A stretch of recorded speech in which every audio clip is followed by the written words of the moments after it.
E desde aquele clímax, o jovem sentia que alguma coisa não andava certa no mundo e na vida. Tudo lhe dava a impressão de ter saído dos eixos, de modo singular e cada vez mais intenso. Tudo se lhe afigurava angustiante. Era como se um demônio se tivesse apossado do poder, um demônio cuja influência perigosa e tola, desde muito tempo, já se fizera bastante sensível, mas que, a essa altura, se arrogava uma autoridade irrestrita, capaz de inspirar um terror secreto e sugerir pensamentos de fuga. O demônio que se chamava tédio.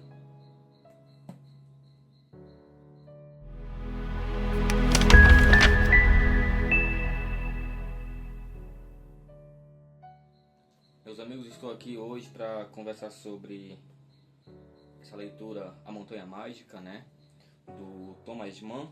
Esse é o primeiro livro deste célebre autor que eu leio, né? Ele tem outros também.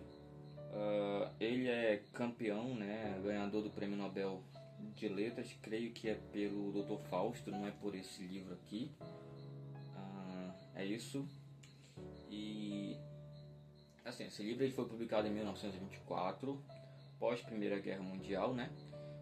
Mas ele iniciou a ser publicado, escrito antes da guerra. Então, a gente pode, ele é um escritor alemão, tá? Vamos deixar esclarecido isso também.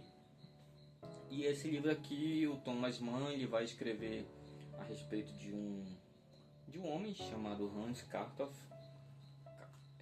que o narrador vai chamar por muitas vezes aqui de herói, né? É uma forma de Castorp, né? É uma forma do narrador chamá-lo, que é muito curioso, porque aqui nós não temos um padrão de uma história que precise de um herói. E talvez não o herói como nós comumente conhecemos, né? Que é alguém que vai trazer a resolução para conflitos e problemas criados pela narrativa. Aqui nós temos um outro cenário. Aqui a gente tem uma clínica, pode dizer assim, de reabilitação, né, um internato, que fica ao topo de uma montanha mágica, né? Lendo esse livro um pouco, eu fui muito na ideia de imaginar um pouco de Macondo ali, do Gabriel Garcia Marques em 100 Anos de Solidão, né? Mas o realismo mágico não é tão forte aqui, então a ideia não é bem essa, tá? Não é uma magia assim como o Macondo. Se você ainda não leu, sugiro. É um lugar comum, né? É uma clínica de recuperação para pessoas que possuem, né, problemas de tuberculose, problemas pulmonares. E eu confesso que a gente, nesse livro, vai encontrar muita coisa relacionada ao dia a dia médico, né, e ao dia a dia clínico de um internato, por assim dizer. E Hans Karstoff, ele é um engenheiro recém-formado, é um cara até de bons recursos financeiros, porque ele é herdeiro duas vezes. A gente vai entender melhor essa questão da herança lendo e conhecendo sua história. E ele decide que antes de começar sua função, ele vai visitar o seu primo Joaquim, que está nesse internato, e ele, claro, está doente, e ele vai passar 3 semanas lá. Essa é a ideia do Hans Castorf, mas ele acaba chegando lá. E aí o médico chefe daquele internato, ele vai fazer uma prévia entrevista ali com o Hans, e aí ele logo diz o seguinte, que ele é a pessoa mais sadia do mundo, ele não tem nenhum problema e tal. E aí o doutor lá, ele vai falar o seguinte: nunca vi ninguém inteiramente são, né? Nunca vi ninguém que não tivesse doença alguma. E a partir desse momento começa um desenrolar, toda uma reviravolta e toda uma narrativa envolvendo o nosso herói dessa história, que, repito, não é um herói que vai resolver problemáticas, que vai ser chamado quando precisa ser, mas ele é, na verdade, o herói que precisamos nessa história, porque ele é um aprendiz da vida, ele é um cara que vai conhecer os demais integrantes ali desse internato, entre os médicos e o chefe, seu primo e outros pacientes, vamos colocar dessa forma. Eu confesso que eu fui em uma linha pensando que, como o título é A Montanha Mágica, eu realmente pensei que teria algo um pouco mais místico aqui. Eu já adianto que não é tão nessa linha, é uma linha mais filosófica, posso colocar dessa forma.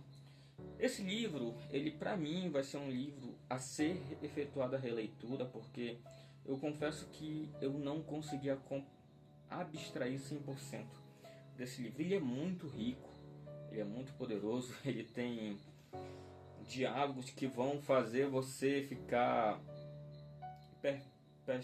perplexo, né? Posso dizer assim. E não só isso, mas que vai mexer também na crença do leitor, nos devaneios filosóficos, que vai mexer com a natureza. Não é um livro que vai te trazer muitas alegrias ou muitas tristezas.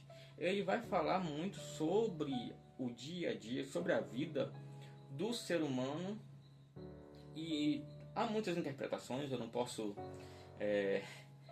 não vou expor muitas das interpretações que eu tive. Eu vou esperar para uma segunda leitura ou terceira e por aí vai, que ideias eu posso ter tido, que lições eu posso ter tido dessa leitura. Aqui a gente, depois que Hans Castorp acaba sendo diagnosticado lá, que ele também possui ali tuberculose, né, e problemas pulmonares, e ele vai acabar sendo um internado ali nessa clínica, e aí ele vai conhecer mais pessoas, russos e holandês e italiano. Tem um personagem aqui chamado Settembrini, que é o que abrilhanta muita obra, porque ele é aquele humanista que vai mexer nas convicções e nos conceitos que o nosso herói tem da vida e da política e do tempo. Esse livro vai falar muito sobre o tempo, e não o tempo cronológico como nós conhecemos, mas o tempo aquele que considera com o passar do tempo, com o passar dele, né, posso dizer dessa forma, que o menino deixa de ser menino, o jovem deixa de ser jovem, e as coisas deixam de ser como são e passam a ter outra realidade. Esse tempo poderia até dizer que é o protagonista dessa obra. Ele é muito mais do que apenas um relógio.